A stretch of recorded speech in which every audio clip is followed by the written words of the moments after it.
UGC किसी सरकार ने या किसी कोर्ट ने, सुप्रीम कोर्ट ने ऐसे ही अचानक नहीं रख दिया।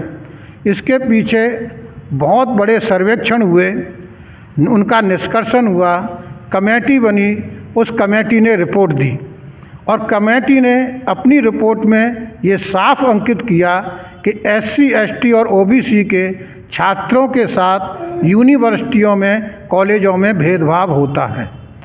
उनकी रिपोर्ट के अनुसार कोर्ट ने भी यह माना कि हाँ, इन बच्चों के साथ भेदभाव होता है, इसलिए हमारा जो पुराना नियम है 2012 का, उस नियम को और कड़ा किया जाए और उस नियम को कड़ा करने के साथ साथ इसमें ओबीसी को भी शामिल किया जाए। तब जाकर के सरकार ने कोर्ट के संकेत पर, कोर्ट के दबाव में यह बिल लाया और इस बिल में जो कुछ भी है वह बहुत अच्छा है। केवल लोगों ने इसको न पढ़ कर के एक प्रकार का हवा बना दिया है। यह नियम किसी पर कोई ज़बरदस्ती थोड़ी थोप दिए जाएंगे। मैं इस संबंध में कहना चाहता हूँ कि सदियों से दबाए हुए लोगों को कुछ हक मिल रहा था। चंद लोगों ने, जिनकी संख्या 15% है, 15% लोगों ने 85% लोगों का हक के लिए जो कानून बना था उसका विरोध किया। लेकिन इस 2-4 दिन में जो लोग हिंदुत्व की दुहाई दे रहे थे, हिंदू हृदय सम्राट मोदी जी को संबोधित करते थे, आज 2 दिन के अंदर जिन्होंने इसका विरोध किया है, उन लोगों की मानसिकता सामने आ गई कि वो किस तरीके से जो है देश के माननीय प्रधानमंत्री नरेंद्र मोदी जी को जाति सूचक शब्दों से उच्चारण कर रहे थे। और तो इससे साफ जाहिर होता है कि इस देश में जाति सर्वोपरि रख रहे हैं वो लोग। जाति के तहत उत्पीड़न करते हैं, चाहे कॉलेजों में हो, चाहे सरकारी दफ्तरों में हो, चाहे कहीं भी हो। सामाजिक दृष्टि से इस वर्ग को, एससी, एसटी, ओबीसी वर्ग को जो है उठने का मौका नहीं देते हैं। ये यूजीसी के बारे में मेरा इतना ही कहना है कि ये जो एससी और ओबीसी के बच्चों के लिए सुरक्षात्मक तरीके से अपना वो अध्ययन कर सके, इस संबंध में जो कानून आया था, इसको कुछ हिंदूवादी बन करके उन्होंने इसका विरोध किया, जो ठीक नहीं है। इससे ये भी उजागर हो गया कि वो हिंदू सबको नहीं मानते हैं, वो एससी ओबीसी को हिंदू नहीं मानते हैं, जबकि कुछ ही अपने ही समाज के लोगों को केवल हिंदू मानते हैं। वोट के लिए सबको हिंदू मानते हैं, बाकी इन निचले तबके के लोगों को हिंदू नहीं मानते हैं, न चाहते हैं वो कि ये ढंग से पढ़ सकें। तमाम यूनिवर्सिटी और कॉलेजों में रैंकिंग के नाम पर, जातवाद के नाम पर तमाम बच्चों का शोषण होता है, जो कि निंदनीय है, जिसकी कुछ सुरक्षा यूजीसी के नए कानून के माध्यम से मिलती, जो कि इन लोगों ने धर्म की आड़ लेकर के, कुछ धर्म के ठेकेदार लोगों ने इसका विरोध किया कि जो सरकार ने ये यूजीसी जो नियम बनाए थे जो सुरक्षा के हिसाब से, तो क्या शिक्षा मंत्री को मालूम नहीं थी या उनके मंत्रिमंडल को नहीं मालूम थी? फिर ऐसा विरोध क्यों एक विशेष समाज ने किया? भाई सदियों से हमारे ऊपर हजारों सालों से अत्याचार होते आ रहे हैं, अब भी हो रहे हैं। तो अगर इसी का उन्हें वो विरोध करना है मनवादियों को, तो ये जाति व्यवस्था क्यों नहीं ख़त्म करते हैं? जो यूजीसी जो कानून जो बनाया एससी, एसटी, ओबीसी के लिए, ये बिल्कुल सही था और आजकल जो है सभी विश्वविद्यालयों में उनमें किसी का भी कोई पालन नहीं हो रहा था। SC ST का OBC का कोई आरक्षण नहीं मिलता, न कोई कुलपति है, बड़ी बड़ी पोस्टों पे ये नगण्य थे। और इनका ये जो है सवर्ण वर्ग के लोग सिर्फ ब्राह्मण वर्ग का जो है ये ये कह रहे हैं, ये विरोध कर रहे हैं। और ये सबसे 3% आदमी हैं और 3% ही विरोध कर रहे हैं और सबसे ज़्यादा 99% जो है पूरा कब्जा कर रखा है। साथियों, सरकार की मंशाई हमें तो ऐसी लगती है जैसे रंगमंच के कलाकार जो होते हैं, एक ही परिवार के होते हैं, उनमें से रावण भी बनता है, राम भी बनते हैं, लक्ष्मण भी बनते हैं, सुपर्णखा भी बनती है, मेघनाथ भी बनते हैं। और जब उनको अचानक हार्ट अटैक आ जाए तो वही राम लक्ष्मण रोने लगते हैं उसी रावण के लिए। तो सरकार हमारी रंगमंच की कलाकार है, देना भी नहीं चाहती है और देने की इच्छा भी हो तो छीनने वाले बगल में से खड़े कर देती है। तो ये रंगमंच के कलाकार हैं। भेदभाव की खाई को बनाए रखना इनका अधिकार है। हमारे लोग स्वतंत्र जीवन जी के अच्छी शिक्षा प्राप्त न कर सकें, इस वजह से इस एक्ट का विरोध किया गया है। मैं तो यहाँ तक कहूँगा सारे आंदोलन सरकार ने कुचल दिए हैं हर चीज़ के, लेकिन ऐसे चंद लोगों से सरकार डर गई और उस पर कोर्ट ने भी एक्शन ले लिया और स्टे हो गया। ये तो सरकार की मंशा साफ है कि उसे करना ही नहीं है। नमस्कार दर्शकों, मैं हूं अमित वॉटसन और आप देख रहे हैं रेंजर टीवी इंडिया, ना धर्म ना जात, केवल सत्य के साथ। दर्शकों, इस समय भारत देश में एक चर्चा का विषय बना हुआ है जो कि UGC एक्ट 2026, जो कि कुछ लोग जो संविधान विरोधी हैं, हम तो उनको संविधान विरोधी कहते हैं, देश विरोधी कहते हैं, क्योंकि वो देश के विकास में जो काम किए जाते हैं सरकार के द्वारा हमेशा विरोध करते हैं। तो जिस प्रकार से जो संविधान विरोधी लोग जो UGC एक्ट 2026 का विरोध कर रहे हैं और एक तरफ जो UGC एक्ट हमारे भारत देश के लिए लाभदायक है या हित में है, इसी विषय को लेकर आज हम उपस्थित हैं जनपद आगरा के धर्मोदय बुद्ध विहार पर, जहां पर हमारे भारत देश के जो समाजसेवी हैं, जनपद आगरा के वरिष्ठ समाजसेवी हैं, उनसे भी राय लेना चाहेंगे कि क्या UGC एक्ट 2026 वास्तव में हमारे भारत देश के लिए SC ST OBC वर्ग के लिए हितकारी है। इसी विषय को लेकर आइए जानते हैं क्या कहना है इन लोगों का। अमित वॉटसन जी, आपको बहुत बहुत साधुवाद। आप समाज के छोटे और बड़े हर प्रकार के मुद्दे को बढ़ चढ़ कर उठाने की कोशिश करते हैं और जनता के सामने लाते हैं। आज हम एक नई समस्या के विषय में बात कर रहे हैं, यह है UGC। UGC किसी सरकार ने या किसी कोर्ट ने, सुप्रीम कोर्ट ने ऐसे ही अचानक नहीं रख दिया। इसके पीछे बहुत बड़े सर्वेक्षण हुए, उनका निष्कर्षण हुआ, कमेटी बनी, उस कमेटी ने रिपोर्ट दी और कमेटी ने अपनी रिपोर्ट में ये साफ अंकित किया कि SC ST और OBC के छात्रों के साथ यूनिवर्सिटियों में, कॉलेजों में भेदभाव होता है। उनकी रिपोर्ट के अनुसार कोर्ट ने भी यह माना कि हाँ, इन बच्चों के साथ भेदभाव होता है, इसलिए हमारा जो पुराना नियम है 2012 का, उस नियम को और कड़ा किया जाए। और उस नियम को कड़ा करने के साथ साथ इसमें OBC को भी शामिल किया जाए। तब जाकर के सरकार ने कोर्ट के संकेत पर, कोर्ट के दबाव में यह बिल लाया और इस बिल में जो कुछ भी है वह बहुत अच्छा है। केवल लोगों ने इसको न पढ़ कर के एक प्रकार का हवा बना दिया है। यह नियम किसी पर कोई ज़बरदस्ती थोड़ी थोप लिए जाएंगे। अगर कोई छात्र पीड़ित होता है, उसे पीड़ित किया जाता है, वह अपनी पीड़ा को दर्शाएगा और उसके लिए रिपोर्ट करेगा। उस रिपोर्ट को तुरंत लागू नहीं कर दिया जाएगा, उसके लिए एक कमेटी बनी है और उस कमेटी में भी 10 लोग हैं। उन 10 लोगों में से केवल 3 लोग ही रिजर्वेशन से आते हैं, जो एक SC का रहेगा, एक ST का रहेगा, एक OBC का रहेगा। एक विकलांग कोटे से होगा और एक महिला होगी। जो विकलांग कोटे से होगा उसकी कोई ज़रूरी नहीं है कि वो किसी रिजर्वेशन से हो, महिला होगी उसके लिए भी कोई ज़रूरी नहीं है कि वो किसी रिजर्व कास्ट से हो। उसके अलावा 5 लोग होंगे। 5 लोगों में जो सबसे ऊपर होगा वो होगा यूनिवर्सिटी का वाइस चांसलर। और वाइस चांसलर इस भारत देश में केवल एक एससी का है, एक एसटी का है और 5 ओबीसी के हैं।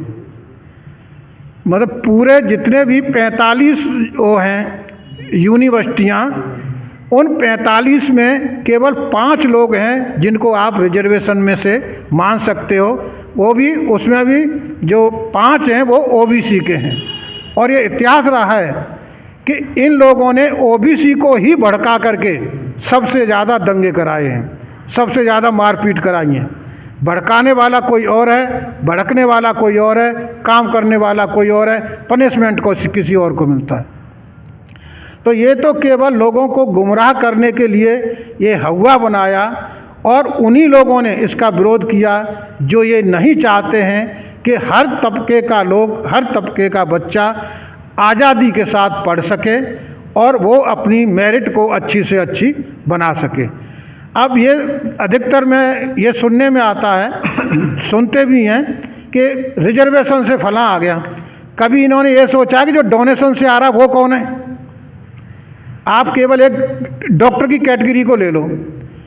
जो डॉक्टर एससी, एसटी या ओबीसी का आता है वो किसी न किसी कैटेगरी से आता है और किसी न किसी मेरिट लिस्ट से आता है। लेकिन जो डोनेशन दे करके आता है वो तो 33% वाला आता है। तो वो किसका ऑपरेशन करके सफल कर देगा? ये बता दें हमें, किसका ऑपरेशन सफल कर देगा वो 33% वाला?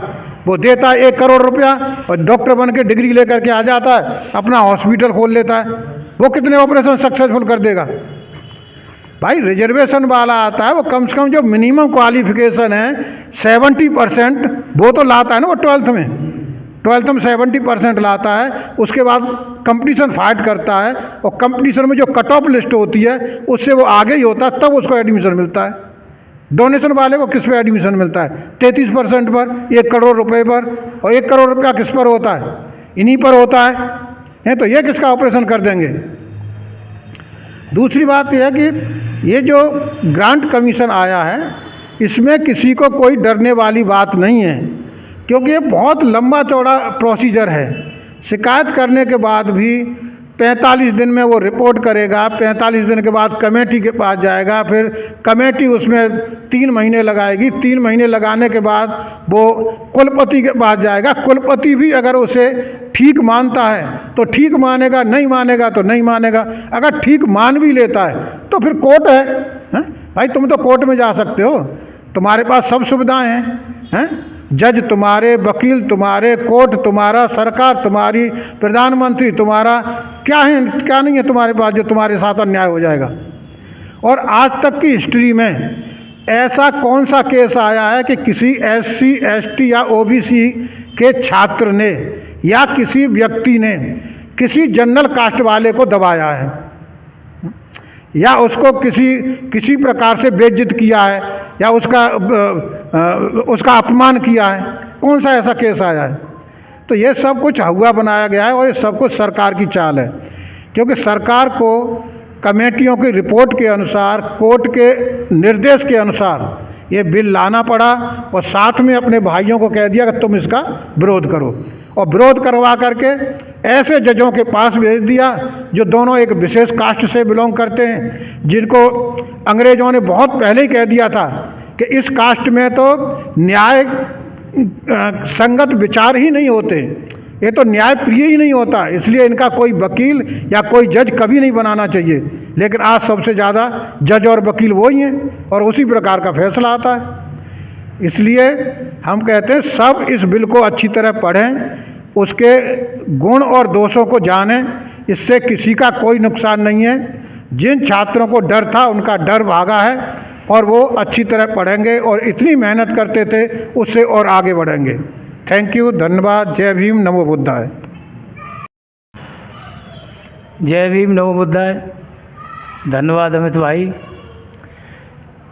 साथियों, सरकार की मंशाई हमें तो ऐसी लगती है जैसे रंगमंच के कलाकार जो होते हैं, एक ही परिवार के होते हैं, उनमें से रावण भी बनता है, राम भी बनते हैं, लक्ष्मण भी बनते हैं। सुपर्णखा भी बनती है, मेघनाथ भी बनते हैं। और जब उनको अचानक हार्ट अटैक आ जाए तो वही राम लक्ष्मण रोने लगते हैं उसी रावण के लिए। तो सरकार हमारी रंगमंच की कलाकार है, देना भी नहीं चाहती है, और देने की इच्छा भी हो तो छीनने वाले बगल में से खड़े कर देती है। तो ये रंगमंच के कलाकार हैं।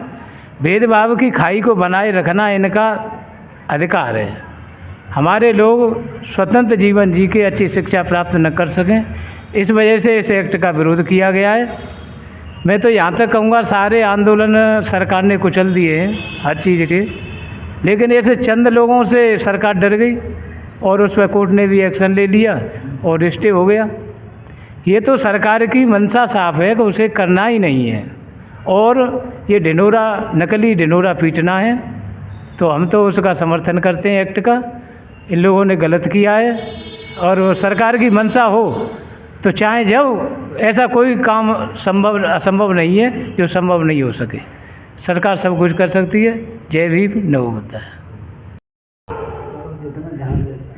मैं पत्रकार महोदय रेंजर टीवी इंडिया का बहुत स्वागत करता हूं कि उन्होंने इस मुद्दे पर हम सबों की राय लेने के लिए अपना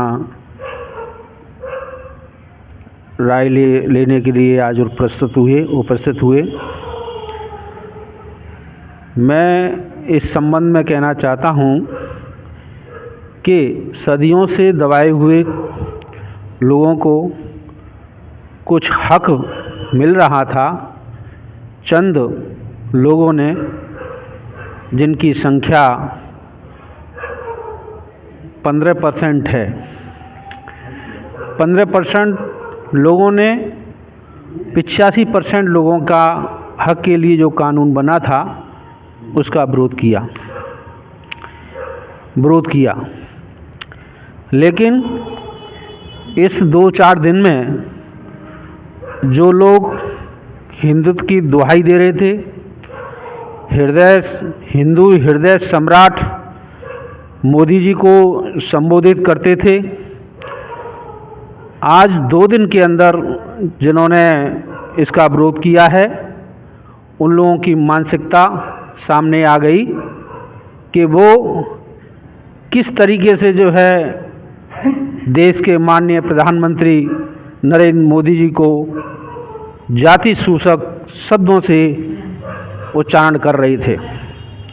और तो इससे साफ जाहिर होता है कि इस देश में जाति सर्वोपर रख रहे हैं। वो लोग जाति के तहत उत्पीड़न करते हैं, चाहे कॉलेजों में हो, चाहे सरकारी दफ्तरों में हो, चाहे कहीं भी हो। सामाजिक दृष्टि से इस वर्ग को, SC ST OBC वर्ग को जो है उठने का मौका नहीं देते हैं। अभी रिसेंटली में इतना मतलब बवाल मचाया गया, जो कि 15% वाले लोगों ने, उनका मीडिया भी उन्हीं का है, और डिबेट में जो बोल रहे हैं मीडिया के अंदर वो भी वही 15% ही लोग हैं। हमारा कोई प्रतिनिधि नहीं है उसमें। अगर हमारा वो अपनी बात को जो है मीडिया के माध्यम से और देश को एक दूसरे रास्ते की तरफ, वो सदियों से जो चला रहा है उसी की तरफ ले जाने की कोशिश की जा रही है। ये जो है, मैं आपको बताऊं कि ये कानून, UGC का कानून कैसे आया कि रोहित वेमुला जो SC का छात्र था, हैदराबाद यूनिवर्सिटी में PhD स्कॉलर था, उसकी मतलब जातीयता को लेकर के उसको उत्पीड़न किया गया, और उसकी जो है आखिर में उसने वहाँ उत्पीड़न की फांसी लगाई। एक महाराष्ट्र की एक तड़वी थी, डॉक्टर तड़वी, तो उसका भी इसी तरीके से जाति शोषण किया गया, शैक्षिक शोषण किया गया। उसने भी आत्महत्या का जो है रास्ता अपनाया। आज हमारे इंजीनियरिंग कॉलेजों में हमारे बच्चों से जाति सूचक शब्दों से उन्हें उत्पीड़न करते हैं और उनका जो है हर आधार पे जो है उनका उत्पीड़न करके जो है उनको डिमोरलाइज करते हैं। जबकि हमारे बच्चे पढ़ने में ही विश्वास रखते हैं, अपनी योग्यता में ही विश्वास रखते हैं और दूसरे जो लोग हैं वो केवल अपना वो ही समझते हैं अधिकार कि हमारा ही अधिकार है, हम ही इसको जो है वो करेंगे। तो मेरा मानना ऐसा है कि जो जजमेंट दिया गया है सुप्रीम कोर्ट द्वारा, जो दो जज हैं वो भी जो है ब्राह्मण समाज से हैं। हमारे समाज का कोई भी उसमें वो नहीं है। अगर हमारे समाज से भी अगर न्यायाधीश होते तो शायद मेरे ख्याल में हमारी बात का भी वो सुनते और हमारी बात में जो है कुछ दम रखते। लेकिन उन्होंने एक तरफा जो करके जो है आदेश दिया, उसको मतलब जो है स्टे किया है, इसका हम घोर निंदा करते हैं और हम मांग करते हैं भारत सरकार से कि उनके द्वारा ही लाया हुआ संसद में ये पास किया हुआ और वो सुप्रीम कोर्ट ने भी गाइडलाइन दी गई थी कि ये उनके लिए एक नियम लाइए, ये जो 2012 में यूजीसी ने बनाया था वो 2026 में जो बनाई है, जिस तरीके से 2026 में जो लाया गया है और उससे आधार पे जो है हमारे जो है SC ST OBC छात्रों का उसमें जो उत्पीड़न नहीं होता, उस पर जो कानूनी कार्रवाई होती, इसलिए 15% लोगों ने इसका विरोध करके हमारे लिए बहुत ही मतलब उन्होंने हमारे बच्चों के साथ में खिलवाड़ किया है। हम इसका विरोध करते हैं और यूजीसी के जो नॉर्म्स आए हैं 2026 उसका हम समर्थन करते हैं। जय भीम। जो मैं सबसे पहले धन्यवाद करता हूँ रेंजर टीवी इंडिया बॉट्समैन को, जिन्होंने हमको जो है अपनी बात रखने का मौका दिया है। जो यूजीसी जो कानून जो बनाया SC ST OBC के लिए, ये बिल्कुल सही था और आजकल जो है सभी विश्वविद्यालयों में उनमें किसी का भी कोई पालन नहीं हो रहा था। SC ST का OBC का कोई आरक्षण नहीं मिलता, ना कोई कुलपति है, बड़ी बड़ी पोस्टों पे ये नगण्य थे और इनका ये जो है सवर्ण वर्ग के लोग, सिर्फ ब्राह्मण वर्ग का जो है ये कह रहे हैं, ये विरोध कर रहे हैं और ये सबसे 3% आदमी हैं और 3% ही विरोध कर रहे हैं और सबसे ज़्यादा 99% जो है पूरा कब्जा कर रखा है और इसमें 50% से ज़्यादा है और 10% आर्थिक आरक्षण का भी इनको लाभ मिल रहा है। कहीं भी IAS PCS में चले जाओ यही लोग बैठे रहते हैं और इंटरव्यू में हमारे बच्चों को जो मेरिट से निकल के आते हैं, क्रीम निकल के आता है, उनको जो है नंबर कम देते हैं 200 में से 80-90 और अदर्स जो सवर्ण वर्ग के लोग हैं उनको 1 से 80 तक नंबर देते हैं आउट ऑफ दी 200। तो इसलिए वो लोग बच्चे मेरिट से हमारे बच्चों से भी SC ST OBC से भी आगे निकल जाते हैं और एक प्रशासनिक सेवा में IAS PCS IRSS इसमें नीचे रह जाते हैं। तो ये सब क्या है, एक मानसिकता का खेल है। ये उनकी मानसिकता, कहीं भी जाइए, हाई कोर्ट में जाइए, सुप्रीम कोर्ट में जाइए, कहीं भी जाइए, कुलपति में जाइए, कहीं भी सब यही बैठे हुए, यही की क्या इन्हीं की ठेकेदारी है। SC ST की तो बिल्कुल ही नगण्य है और जो कुछ UGC का ये नया कानून बना था हम लोगों के लिए, उसको भी विरोध कर रहे हैं। अभी उसका वैसे ज़्यादा उसमें कोई फ़ायदा नहीं था, लेकिन थोड़ा बहुत देती भी है गवर्नमेंट, तो उसके ऊपर भी ये वो करते हैं। तो मैं इतना ही बोलना चाहूँगा। Thank you. UGC एक्ट जो भारत सरकार के द्वारा जो एक एक्ट बनाया गया है 2026 में, सबसे पहले रेंजर इंडिया को धन्यवाद जो मुझे बात कहने का मौका दिया। मैं इस संबंध में कहना चाहता हूँ कि जो सरकार ने ये UGC जो नियम बनाए थे जो सुरक्षा के हिसाब से, तो क्या शिक्षा मंत्री को मालूम नहीं थी या उनके मंत्रिमंडल को नहीं मालूम थी? फिर ऐसा विरोध क्यों एक विशेष समाज ने किया? भाई सदियों से हमारे ऊपर हज़ारों सालों से अत्याचार होते आ रहे हैं, अब भी हो रहे हैं। तो अगर इसी का उन्हें वो विरोध करना है मनवादियों को, तो ये जाति व्यवस्था क्यों नहीं ख़त्म करते हैं? वे जो सरनेम लगाते हैं इसको सरनेम ख़त्म करें ना। कोई पांडे लगाता है, कोई चौहान लगाता है, इसको ख़त्म करें। तो हम इसका विरोध करते हैं। जो इन मनवादियों ने हमारे ऊपर जो कानून, जो हमको सुरक्षा मिल रही थी, इसका विरोध किया। हम समर्थन करते हैं ईजीसी कानून का। धन्यवाद। धन्यवाद भाई अमित वाटसन जी, आपको तथा आपके रेंजर ऑफ टीवी को बहुत बहुत धन्यवाद कि आप इस तरह की छोटी छोटी समस्या को उठाते रहते हैं तथा कीमती समय अपना निकाल करके आम जनता में जाते हैं। इसके लिए बहुत बहुत धन्यवाद। ये यूजीसी के बारे में मेरा इतना ही कहना है कि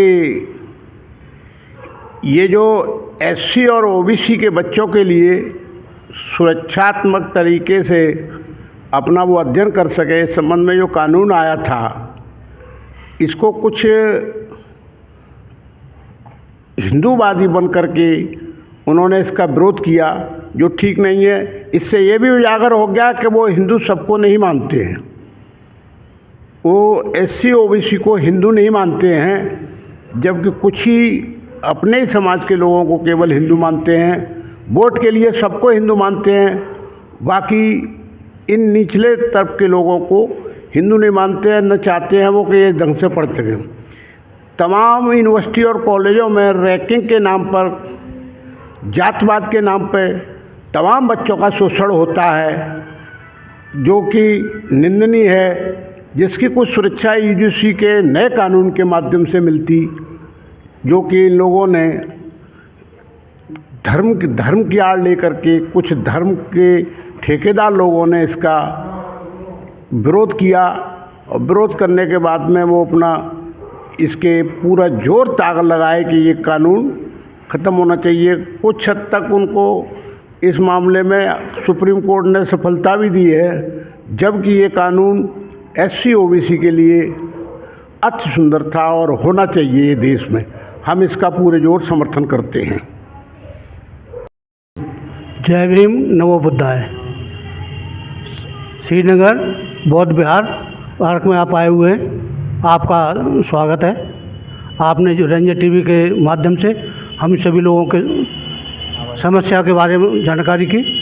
ये यूजीसी जो कानून लाया गया था, जो 85% एससी और बीसी इनके लिए, बच्चों के लिए था, उसमें जो 15% के लोग हैं, ब्राह्मण, वैश्य, क्षत्रिय, ये तीन ही जातियाँ हैं, इनमें 49% पहले से ही आरक्षण मिल रहा है। 51% आरक्षण ओबीसी, एससी, एसटी वालों को ही मिल रहा है।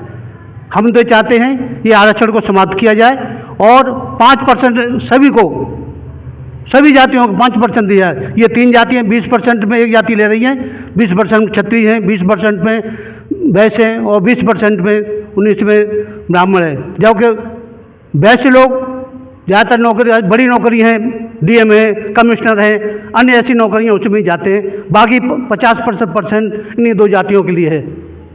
ये दोनों जातियां, फिर भी ये इतना ये कानून लाया गया, 10% इनको एक्स्ट्रा भी दिया गया पहले आरक्षण, उसका उन्होंने विरोध नहीं किया, उसे सहमत से ले लिया।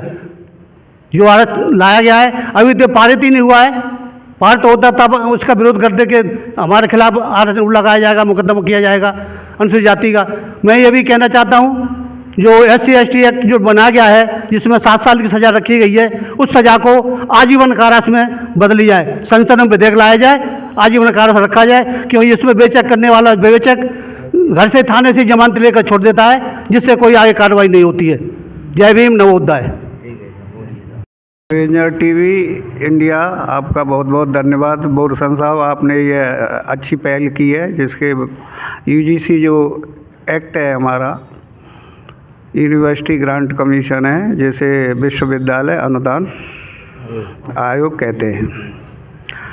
सरकार ने जो निर्णय दिया है, मैं बस इतना ही कहना चाहता हूँ कि एससी और एसटी के लिए, अनुसूचित जाति और जनजाति के लिए पहले से व्यवस्था थी, लेकिन जो अभी आया है वह ओबीसी के लिए प्रावधान किया गया है। जब भी देखिए जो रिजर्वेशन दिया था ओबीसी के लिए, बीपी सिंह जब प्रधानमंत्री थे उन्होंने दिया, जो जाति के ठाकुर थे। अर्जुन सिंह ने जो है शिक्षा में दिया, वह भी ठाकुर जाति के थे। तो हम लोग ने तो हमेशा आपका जो है कहना ही माना है, और हमारा जो संविधान है वो सर्वोपरि है, उसकी हम हमेशा सराहनीय करते हैं और उन्हीं के रूल्स रेगुलेशन के अनुसार हम काम करते हैं।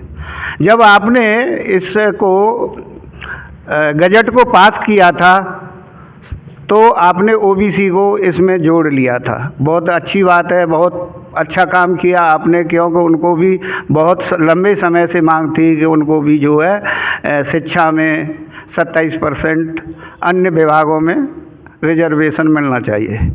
लेकिन आप लोगों ने जो है तुरंत है सुप्रीम कोर्ट में जाकर के अपनी अर्जी दाखिल की। माननीय सुप्रीम कोर्ट ने जो निर्णय दिया है कि 19 मार्च 2026 तक स्थगित कर दिया गया है, लेकिन इसका मुख्य इसमें माननीय कोर्ट साहब की भी जो है, सुप्रीम कोर्ट की भी जो सुनवाई हुई, उसमें हमारे जो सरकार के सॉलिसिटर जनरल थे उन्होंने अपना पक्ष एक भी शब्द नहीं कहा, जिससे यह केस कमज़ोर हुआ, और एक पक्ष की बात मानते हुए सरकार के निर्णय के ऊपर सुप्रीम कोर्ट ने ये आदेश दिया है कि 19 तक हम इसको स्थगित करते हैं। लेकिन यह सरकार को भी पता है, सुप्रीम कोर्ट को, हाई कोर्ट को, सबको पता है कि अनुसूचित जाति, जनजाति हमेशा से कभी लड़ाई झगड़ा कभी नहीं करती। उनके बच्चे जो है बाबा साहब के संविधान के अनुसार पढ़ाई लिखाई अन्य काम करते हैं, जबकि जनरल तो अपने को हमेशा से मानते हैं हम तो सर्वोपरि हैं, इसलिए वही लोग झगड़ा करते हैं। और अनुसूचित जाति, जनजाति और मैं ओबीसी की भी बात करता हूं कि ये लोग झगड़ा नहीं करते। तो इस गजट में यह जो यूजीसी आया था, इसमें ऐसी कोई कानून नहीं है जो सबके लिए बराबर है, उसमें जो है सामान्य वर्ग के लिए कोई असुविधा हो, यह भी ठीक नहीं है। लेकिन ये सत्ता चाहते हैं कि भाई हमारे लिए सत्ता दे दो। सत्ता तो जब मिलती है जब आपके नियम कानून हैं। आप भी कहते हो कि समानता का, समरसता का, निष्ठा का सबका काम है, लेकिन आप जो है जब हमको मानते कि हिंदू हैं, जब वोट पड़ते हैं तो बोलते हैं हिंदू हो। जैसे ही वोटों में तुम जीत के आ जाते हो, अन्य जो कानून बनते हो तो भाई तुम नीचे हो हम ऊंचे। तो यह चीज़ें अच्छी नहीं है, और मैं जो है यूजीसी का समर्थन करता हूं कि जो गजट आया था वो बहुत ही सराहनीय था। यह तो अनुचित कहा गया है। मैं बस इतना ही, जय भीम नमो बुद्धाय। सही है।